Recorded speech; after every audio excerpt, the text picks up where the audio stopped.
So karong adlaw dai guys, manglaag na pod ang tropa og asa magpaliwaliwa sa mabugnaw nga tubig og asa ang mga kandingon mga ligo bisag sa tulugban sa karabaw. Naperting daghan naglangaw nganing labaw. Diya pa ihi sa karabaw. Pero bago ang lahat, samahan mo muna kami sa aming paglalakad. Kung makikita mo sobrang init ng daanan pero tungod yan sa adlaw. Diya pa mo mga tsura nga amaw. Og labi niya jud na ay pamilya sa Bululakaw na nailahing karabaw. Ay udto na mang lakaw unya mang takas raman og tugnaw. Dili jud ka maboring basta sila imong kauban pero og siya akong kauban sos nganong ako manggibiyaan. Ayaw pog ingay nga dool ra among adtuan kay pila pa ka sa pa among tabukan. O di apay tulay nga perting taasa pero mahulog ka salon ra ka sa imong nobya. Og syempre di na nato padugay-dugayon mo tabok ng taning sa paa nga perting bugnawa. Kaya sa una akong nobya perting ang bugnawa mo chat. Unya kay dool naman may nanuot na may aning simentohan ni kay dool naman kay yung pabugnaw na may. Og pag-abot naman sa among tulobgan giitsa dayon sa among upod ang isa na mo kakauban. Pero sa na mo kakauban nga nalibang sa babaw kay naglain ang unyag manunod ang igit agoy sa amo ara pud batangpan. Unyag makita ni mo ang tubig nga green kana ay mga tayo sa karabaw. Unya diya pa diri among mga kauban na mahuway tungod sa kainiton. Og syempre nang lumpat na among mga kauban nga mga kandingon. Unya kay mga hangol-hangol manig tubig so sa amo ang gipainom ang West Philippines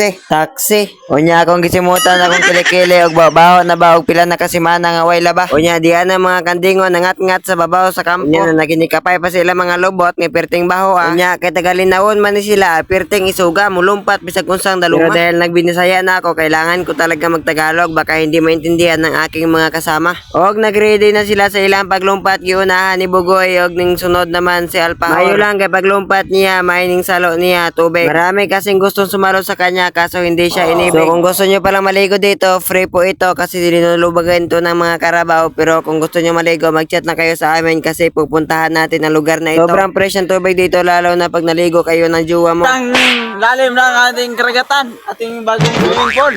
So, Amara na. dapat ang maligo di magwapo lang. Pareho na ko ba? Nya dili ra ligo atong giadto dire kay di apoy mga sirina nga mistisa nya di apoy naglibot-libot sa kampo nga murag nawong murag tubo. Siya man iyang nawong murag si Despacito nga nakaina magpito-pito. Og siya dili magdugay naglumpat na ang mga kabog nga murag kuwak. Kulang na lang pa ko murag nagkuwaknit na. Pero joke ra bitaw ay among sadya dire mga ligo ra man go dili manoy. Og pagka umana gisugdan nila ang ilang paglinangoy-langoy nga murag tubol. Oh! Og wala siya nakabantay nganing humak na sa daplin ang iyang kauban og nanago og siya yawag pangita kay abi niya kauban ra sila ng langoy dunago ra day iyang kalaban niya yan siya pangita nakulban siya basig ikaon na sa kalaban sa bato nga paslak sa kabatuan ug sa kawayanan ay abaw og karon ra day niya nahibaluan nga nanago ra iyang kalaban sa kagunian at hindi lang langoy-langoy yung pinunta namin dito dahil may kantahan rin. Naman ang mag-aasawa, pipiliin mo! Unya kay gimanagtugnaw naman ang uban amo asang gipadaluman ng amo ang liguanan. Unya di apod akong kauban nya perte kapisan. Mangita jud diya basta para sa kasadyahan. Kayag na human ang tanan ng lumpat na among mga kauban pati ako pati sila pati tanan inyong pamilya. Ug labi na jud sa tanan pati sa ako ang nobya ang perting ko pa. Ug sa diri mo human atong video.